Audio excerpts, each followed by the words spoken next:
რა საქმიანობენ საქართველოში ჩამოსული ბურები სამხრეთ აფრიკელი ფერმერები ქვეყნის სოფლის მეურნეობაში ინვესტიციებს ხდებენ. ფიუნტერების ოჯახი ერთ-ერთია, ვინც უკვე 4 თვეა, რაც აგარაში სახელმწიფო აუქციონზე ნაღით მიწაზე დასახლდა და საკუთარი ბიზნეს პროექტის განხორციელებას დაიწყო. სოფლიოში ცნობილი ფერმერების შთამომავლებს საომავლო გეგმებზე დიასპორის საკითხებში სახელმწიფო მინისტრი ესაუბრა. რატომ გადაწყვიტეს საქართველოში ინვესტიციების ჩადება, ბურებმა თამარ ქობულაშვილი გაემართა. სამხრეთ აფრიკაში გადასახლებული ჰოლანდიელი გლეხების შთამომავლები ვებერ კონტინენტს კვლავ დაუბრუნდნენ. მსოფლიოში ცნობილი ფერმერები იგივე ბურები საქართველოს სოფლის მეურნეობით დაინტერესდნენ. უკვე მეოთხე თვეა ფიუნტერების ოჯახი აგარაში ცხოვრობს. სახელმწიფო აუქციონზე 80 ჰექტარი მიწა შეიძინეს და საკუთარი ბიზნეს გეგმის განხორციელებასაც შეუდგნენ. ამ მიწაზე ფერმერმა ტრეინინგ ცენტრის აშენება გადაწყვიტა. ტრეინინგ ცენტრის მშენებლობა 2 თვეში დასრულდება. აქ ადგილობრივ ფერმერებს საშუალება მიეცემათ აგრარულ სფეროში საჭირო უნარჩვევებს დაეუფლონ. რა თქმა უნდა, საქართველოში სოფლის მეურნეობა საკმაოდ განვითარებულია, თუმცა გამოცდილების გაცვლით ვფიქრობ, რომ ეს სფერო უფრო განვითარდება.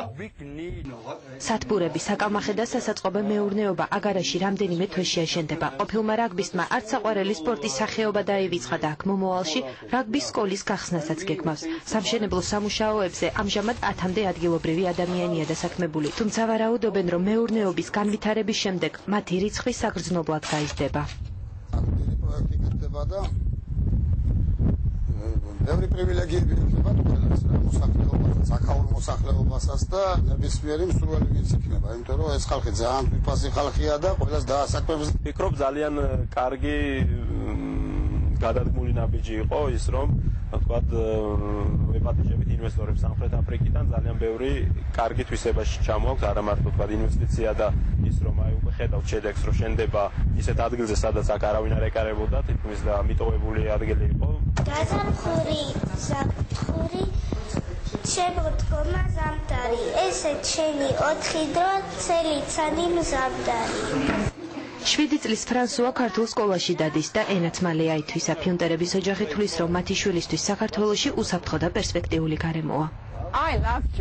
მიყვარს საქართველო, ძალიან კონტაქტური და უშუალო ხალხი ხართ. რამდენიმე თვეა რაც აქ ვცხოვრობ და ქართველებთან უკვე კარგი ურთიერთობა ჩამოგვიყალიბდა. ვფიქრობ, რომ ჩვენთვის და ჩვენი შვილის მომავლისთვის აქ ყველაზე კარგი გარემოა. საქართველოში უკვე ათეული ბური მეწარმეა ჩამოსული, რომლებიც სხვადასხვა მიმართულებით ბიზნესს აწარმოებენ, ძირითადად სოფლის მეურნეობაში.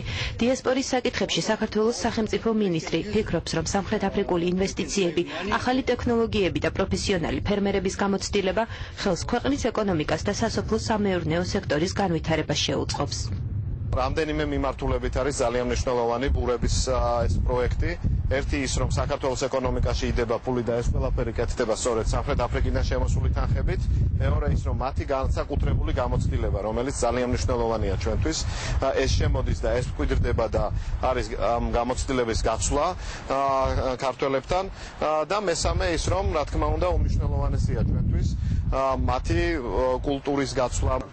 შავი კონტინენტიდან თეთრმა ემიგრანტებმა საქართველოს შესახებ 1 წლის წინ გაიგეს, როდესაც ფერმერთა გაერთიანების შეკრებაზე ეროვნულ აგრარულ კავშირსა და დიასპორის საკითხებში სახელმწიფო მინისტრის აპარატს შორის ხელი ურთიერთგაგების მემორანდუმს მოეწერა.